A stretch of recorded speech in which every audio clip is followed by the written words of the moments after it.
Hello বন্ধুরা, স্বাগত আপনাদের সবাইকে উইন্ড ব্রেকার সিজন 2 এর এপিসোড 2 এ। গল্পের শুরুতেই আমরা ফাইনালি কাজীকে দেখতে পাই যে সেই ওপরের ছেলেটার কাছে পৌঁছে গেছে। আর সেই ছেলেটা বলে, কাজী তাহলে আমি কি এখন তোর সাথে লড়াই করব? তুই কিন্তু বেশ জনপ্রিয়, আর সত্যি কথা বলতে আমরা দুজনেই একই রকম। তুইও তোর ফলোয়ারদের মারিস, যেমনটা তুই একটু আগেই করছিলি, আর আমিও সেটাই করি, আর এটাই সবচেয়ে ভালো উপায়। এরপরে সে তার নাম বলে, তার নাম হলো শিনকো। সে বলে, এখন আমি তোর সঙ্গে লড়াই করব, আর যদি আমি এই লড়াইয়ে জিতি তাহলে তোকে আমার টিমে যোগ দিতে হবে।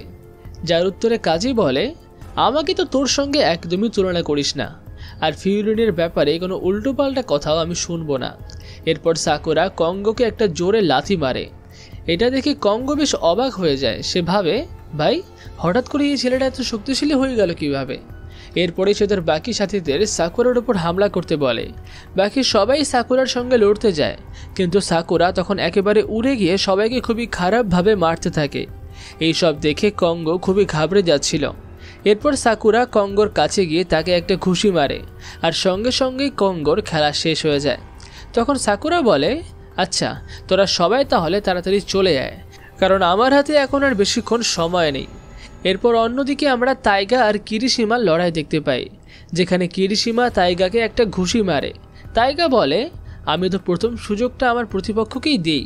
আর এরপর সেই ছেলেটা আবার তাইগাকে মারতে যায়। এরপর আমরা সুগিস্তার লড়াই দেখি।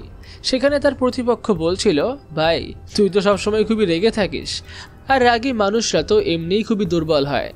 এরপরে সেই ছেলেটা সুগিস্তার উপর হামলা করতে যায়, কিন্তু সুগিস্তা খুবই সহজেই তার হামলা এড়িয়ে যায়।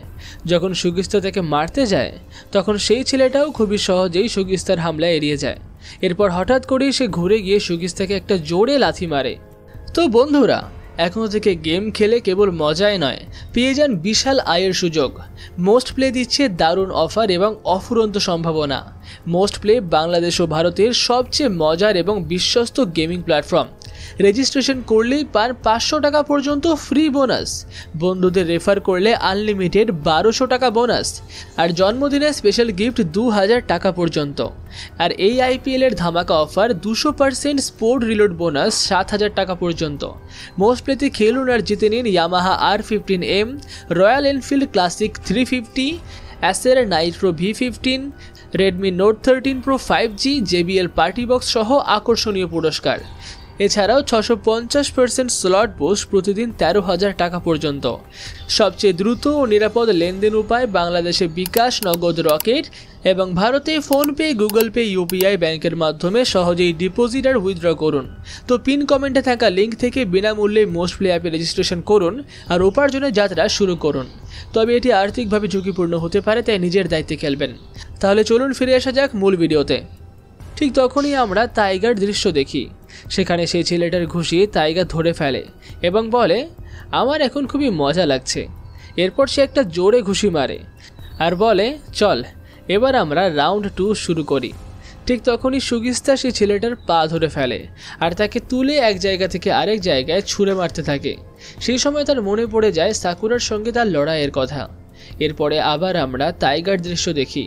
সেখানে তার প্রতিপক্ষ তাকে ব্যাট দিয়ে মারতে যায়, কিন্তু টাইগা তার হামলা এড়িয়ে যায়। এরপর দুজনে একে অপরকে ঘুষি মারতে থাকে, কখনো টাইগা কখনো কিরিশিমা। এরপর টাইগা আর সুগিস্তা দুজনেই একসঙ্গে তাদের ফাইনাল হামলা করে। টাইগা একটা জোরে লাথি মারে আর সুগিস্তা একটা জোরে ঘুষি মারে। তাদের প্রতিপক্ষের খেলা সেখানেই শেষ হয়ে যায়। টাইগা বলে, ভাই তোর সঙ্গে লড়াই করে সত্যিই আমার খুবই মজা লাগলো। এরপরে আমরা মিৎসুগি আর কাকার লড়াই দেখি। সেখানে তারা একটা দেয়াল ভেঙে ফেলে। মিৎসুগি বলে, দেয়ালটা কিন্তু আমি ভাঙিনি, তুই ভেঙেছিস। কাকা বলে, হ্যাঁ ভাই আমি ভেঙেছি, কারণ আমি এমনিতেই খুবই শক্তিশালী। এরপর কাকা একটানা মিৎসুগির উপর হামলা করতে থাকে আর সঙ্গে সঙ্গেই তার সঙ্গে ঠাট্টাও করতে থাকে, মানে তাকে মেয়ে মেয়ে বলে ডাকতে থাকে। তখনই আমরা জানতে পারি যে কাকা শুধু মজার জন্যই কিল গ্যাংয়ে যোগ দিয়েছিল, মানে সে তাদের স্থায়ী সদস্য নয়, আর কেউই কাকাকে কোনো রকমের আদেশও দেয় না।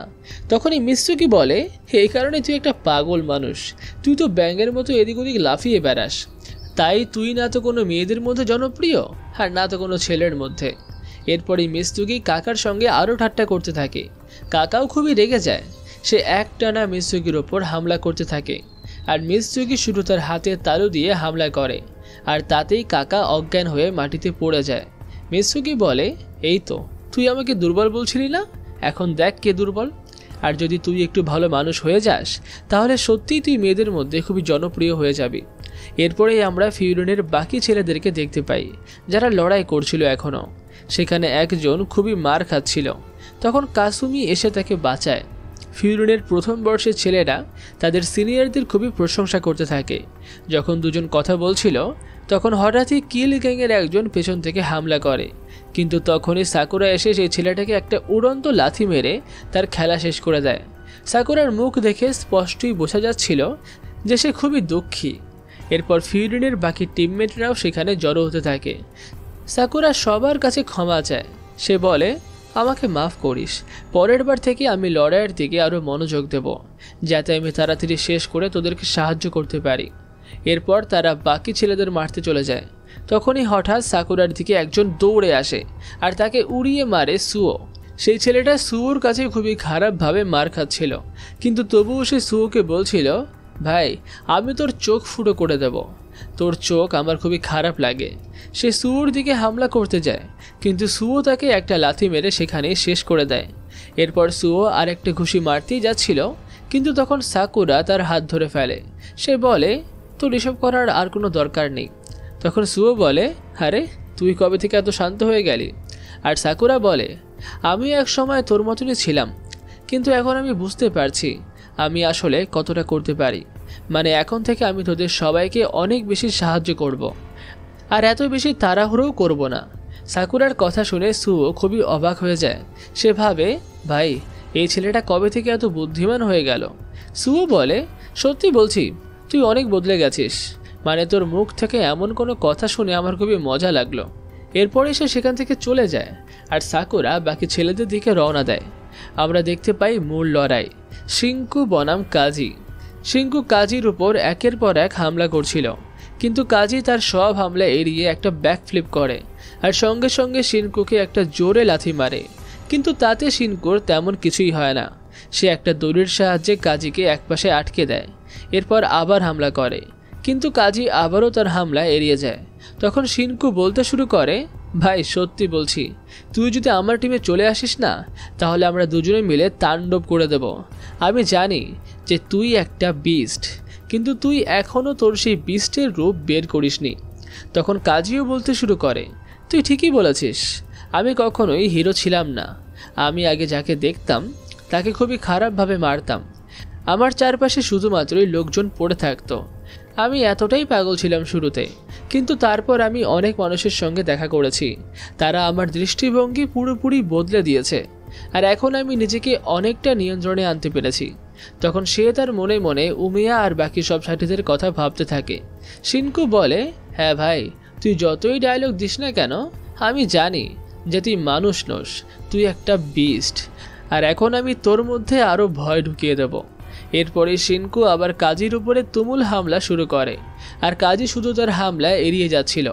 এরপর সে হাওয়ায় লাফ দেয় আর একটা চেন ধরে ফেলে, আর সে চেন ধরে সে টার্জানের মতো গিয়ে শিনকুকে একটা জোরে লাথি মারে। এরপর শিনকু আবার কাজীর উপর হামলা করে আর তাকেও একটা জোরে লাথি মারে, যাতে কাজী অনেক দূরে গিয়ে পড়ে। তখন শিনকু বলে, ভাই তুই তো খুবই দুর্বল। সে একটা ব্যাট দিয়ে কাজীর উপর একের পর এক হামলা করতেই থাকে।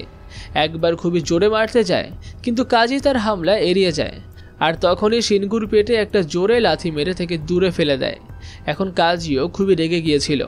শিনকু বলতে শুরু করে, হ্যাঁ ভাই, এটাই দেখতে চেয়েছিলাম, এটাই হলো তোর আসল রূপ। এরপর দুজনে একে অপরকে একটা জোরে ঘুষি মারে। তারপর কাজী শিনকুকে খুবই খারাপভাবে মারতে থাকে। তবুও শিনকু বলতে থাকে, ভাই তোর মতো বিস্টকে নিয়ন্ত্রণ করতে আমার খুবই মজা লাগছে। এরপরে কাজী তার ফাইনাল ঘুষি মারে, আর তাতেই শিনকুর খেলা শেষ হয়ে যায়।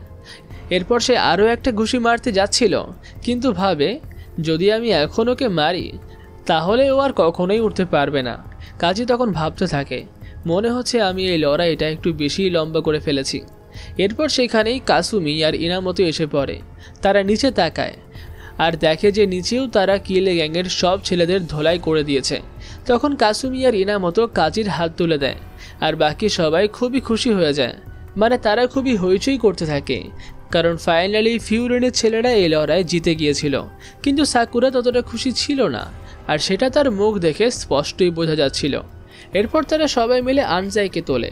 আনজাইয়ের চোখ খোলে, সে ভাবে ভাই এখানে আসলে কি হলো, মানে আমি তো পুরো লড়াইটা মিস করে ফেললাম।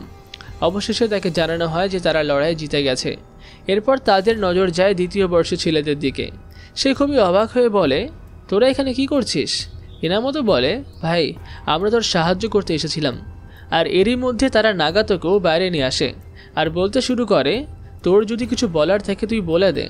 তখন নাগাতো বলতে শুরু করে, তোরা এই সমস্ত কেন করলি? যা কিছু হচ্ছিল সবই তো আমার জন্য হচ্ছিল। আমি তো তোকে বলেছিলাম যে তোর এখানে আসার কোনো দরকার নেই, তোদের এখানে আসাটা উচিত হয়নি। তখন সাকুরা বলতে শুরু করে, ভাই তুই নিজেকে না এত বড় ভাবিস না, আমি তোর কথা এখানে আসিনি। আমি একটা মেয়ের সঙ্গে দেখা করেছিলাম, সে খুবই কাঁদছিল আর সেই আমাকে বলেছিল তোকে বাঁচাতে। আর আমি কখনো মেয়েদের কথা ফেলি না, তাই শুধু আমি তোকে বাঁচাতে এসেছিলাম। আর তাছাড়া কিল গ্যাংয়ের ছেলেরা তো অনেক দিন ধরেই মানুষজনকে বিরক্ত করছিল, তাদের একটা শিক্ষা দেওয়া দরকার ছিল, আর এটাও একটা বড় কারণ। এরপর নাগাতোকে কাসুমি আর কাজিও অনেক কিছু বোঝাতে শুরু করে। তারা বলে, তুই নিজেকে ভুল ভাবলেও এরকম হয় না যে সবাই তোকে ভুল ভাববে। আর তখনই নাগাতো সেখানে জোরে জোরে কাঁদতে শুরু করে। আর এরই সঙ্গে এপিসোড 2 শেষ হয়। পুরো ভিডিওটি ভালো লাগলে ভিডিওটিকে লাইক, কমেন্ট, শেয়ার অবশ্যই করবেন। আর পরবর্তী পর্বটি দেখার জন্য চ্যানেলটাকে সাবস্ক্রাইব করতে তো একদম ভুলবেন না। তাহলে দেখা হচ্ছে অন্য কোনো ভিডিওতে।